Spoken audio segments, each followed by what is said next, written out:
What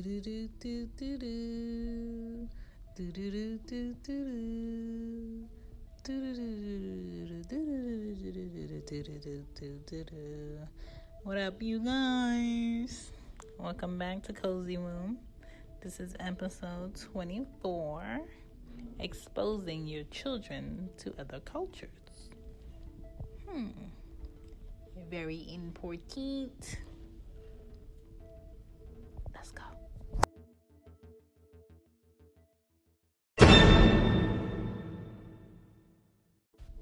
Alright, guys. I live in the United States.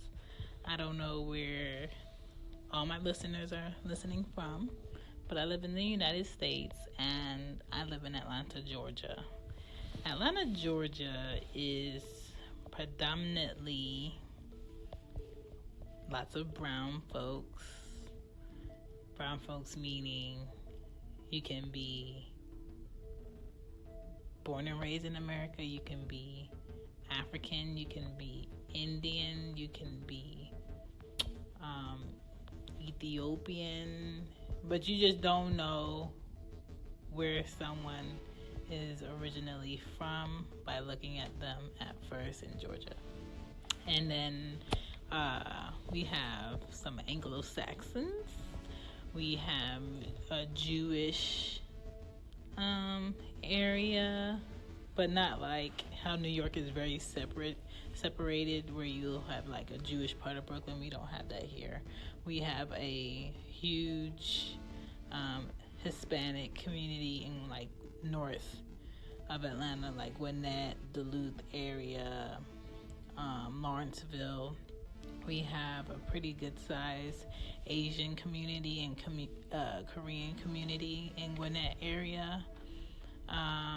But for the most part, when our kids go to school or you see kids out playing, if you're like in the Buckhead or Dunwoody, it'll be a little bit mixed.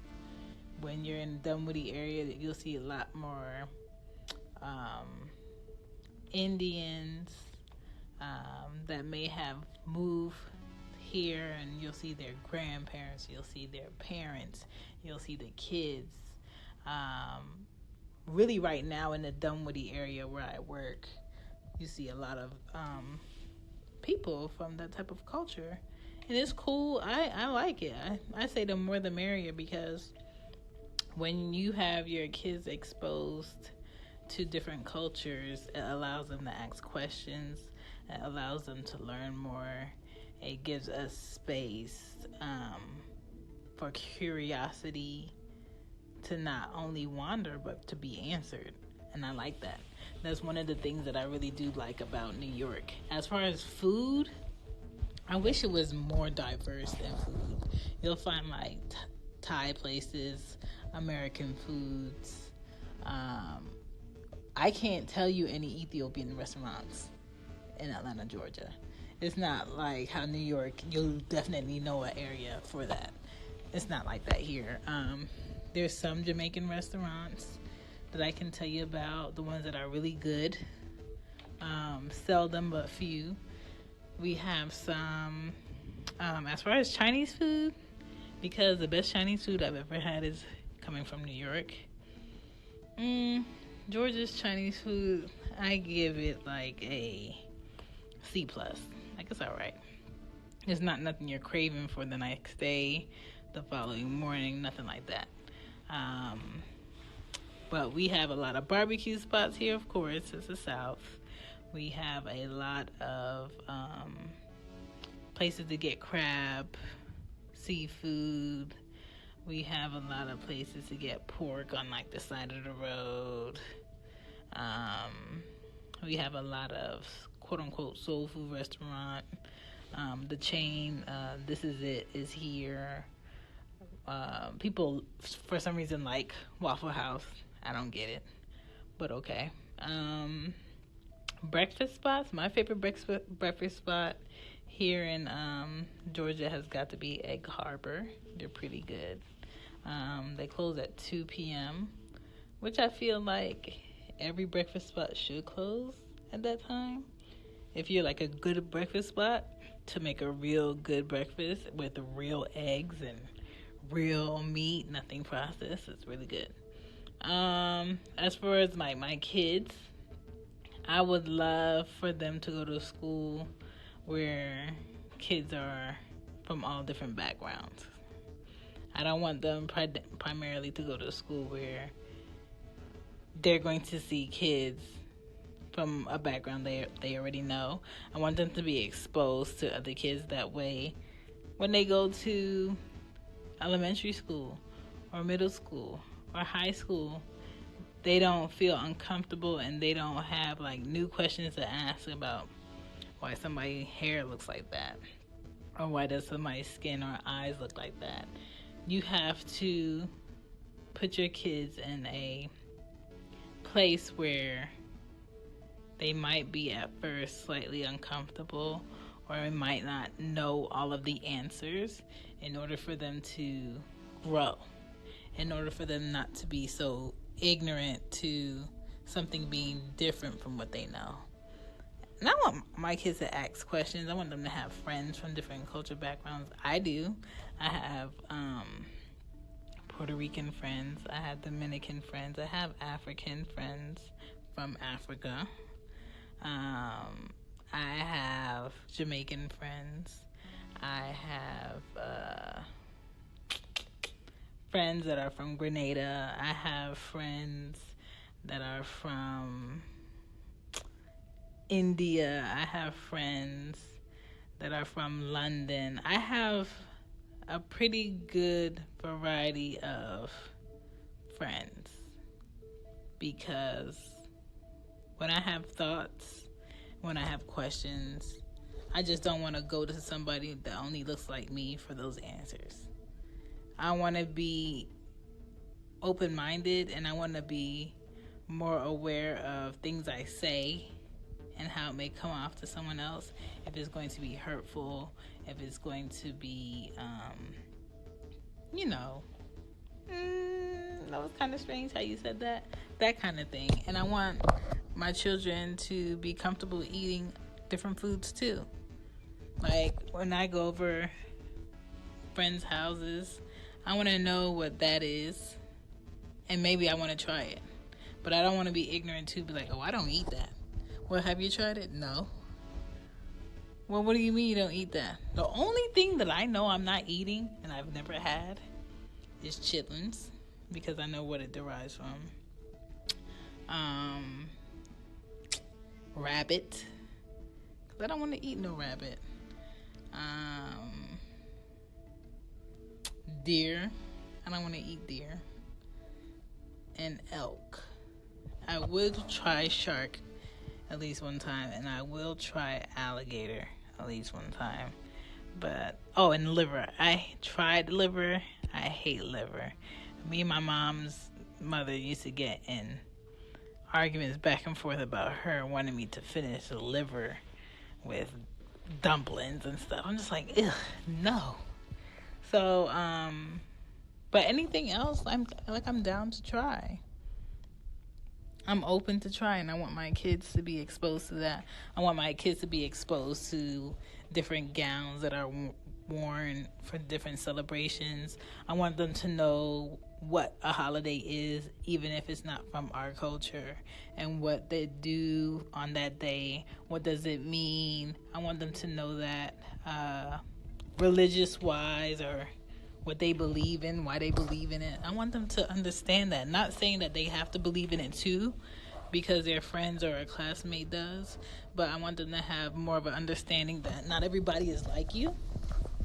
It doesn't make them wrong for what they believe. It's just how their family is, what their values are. But at the same time, you can still be friendly. You can still be kind. You can still interact with one another. You can still be friends and be different. And I don't want them to be born with ignorance, as if, if they have a friend that happens to be quote unquote white, and somebody else says, white people are racist, why you got a white friend? I have lots of friends who happen to be white. meaning they don't say anything racist around me. I don't see any racist characteristics coming from them. Some of them I've been around their families, and when we interact, there's no like underhanded statements being said, and I'm comfortable. And as long as I'm comfortable, and I feel like I'm comfortable enough to have my children around you, I want them to know what levels of respect they should receive from all of their friends straight across the board, and vice versa when it comes to people. And sometimes the ignorance of racism is not because a person's skin is a certain color. Sometimes it's the stereotype that's being put on someone because they're a certain color. I believe in showing people who you are, no matter who they are, so they can have a new idea of being open-minded next time, because this person wasn't what I thought. So for instance, I went paintballing with a friend of mine, Casey, for his birthday. In Georgia, it is hot as hell. That is something you need to do in the fall or the winter, but it was fun. And I had all these paintballs left over, but it comes with like the package that you buy when you go paintballing. And I saw a big group of guys. All of them were white, but there were other different cultures there too, but they looked like they were just there for a game, and then they were going to leave. So I looked at who basically I looked at the group who I thought was going to stay there longer and probably come back a lot sooner than I would. So I walked over to the table and I said, "Hey guys, are you guys going to be here for a while playing another game?" And they said, "Yeah." I said, "Well, here's some paintballs that I didn't use. I'm not going to come back anytime soon. Do you want them?" And they were like, "Oh, yeah, sure. Thank you. Thank you very much." I guarantee you, when I came over to that table, they were not expecting me to offer them that. But we have to go out our way and do things that are unexpected in a good way. That way, the next interaction with someone that may look like us or be a skin tone like us is not already met with, "Oh, be on alert." Oh, it doesn't have to be like that. I'm not saying be naive and just absent-minded about what a person is capable of, but just soften like the tension and kill it. Because at the end of the day, you're a human being. I am a human being. If you eat certain dishes and I don't like them, cool. I don't have to eat them, and vice versa. But let's not all be just ignorant to other cultures and how people do things differently and other families, because our kids are going to have to interact when they go to school, when they play on the playground, and you never want another child to feel left out because of how they think about things. You never want another child to feel left out because how they were raised and what values their family has. But you have to be open to understanding, because when you're not open to understanding, it leaves room for assumption, doubt, not being confident, and nobody wants any child to feel like that in school, out of school, after school, when they go home, when they're by themselves. You don't want your child to feel like that. So expose your children to other cultures.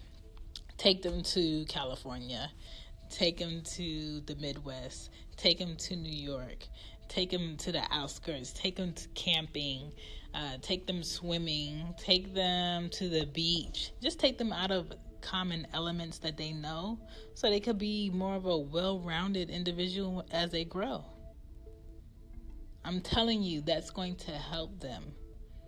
It's cool if you all you know is the city and you were raised in the city and now you have a child and y'all live in the city, but sometime you're going to have to take a step back and go away somewhere like the suburbs. And they're going to have to understand how to interact with people there too that don't know city life. Vice versa. I'm just telling y'all, exposure for children is going to help them better than secluding them in one type of environment. It helped me. I've lived in New York, Philly, Maryland, Baltimore, Florida, now Georgia. I visited Jamaica. I visited California. I haven't been to the Midwest yet. I do plan to go. But please, do not live in a box. Get out there, take your kids with you, ask questions, talk, share, and have a great time.